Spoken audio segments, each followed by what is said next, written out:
এতদিন গাজা উপত্যকায় একের পর এক টানেল ধ্বংস করা ইসরায়েল এবার লেবাননেও সুড়ঙ্গের অস্তিত্ব পাওয়ার দাবি করেছে। লেবানন ইসরায়েল সীমান্ত এলাকায় স্থল অভিযানে এই টানেলের খোঁজ পাওয়ার কথা জানিয়েছে আইডিএফ।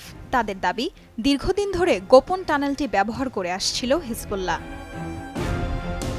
২৫০ মিটার দীর্ঘ টানেলটির ভেতর বিভিন্ন অস্ত্রশস্ত্র ছাড়াও ছিল বিপুল খাবারের মজুদ। এছাড়াও বসবাসের জন্য প্রয়োজনীয় রান্নাঘর, ফ্রিজ এবং অন্যান্য সামগ্রীও পাওয়ার কথা বলেছে তেল আবিব। আইডিএফের দাবি, ইসরায়েলে প্রবেশের জন্যই হিজবুল্লাহ এই সুড়ঙ্গ তৈরি করেছে। এরই মধ্যে সুড়ঙ্গটি দখলে নিয়েছে বলে জানিয়েছে ইসরায়েলি সেনারা।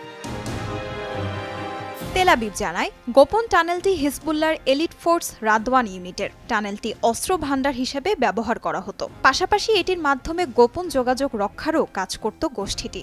সুড়ঙ্গটি ধ্বংস করতে অভিযান চালিয়েছে ইসরায়েল সেনাবাহিনীর প্যারাট্রুপার্স ব্রিগেড, ইয়াহালুম ইউনিট সহ প্রকৌশলী বিভাগ।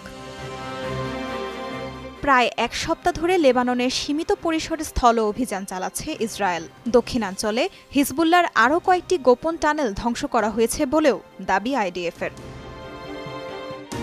তাজরিয়ান সোবহান, যমুনা নিউজ।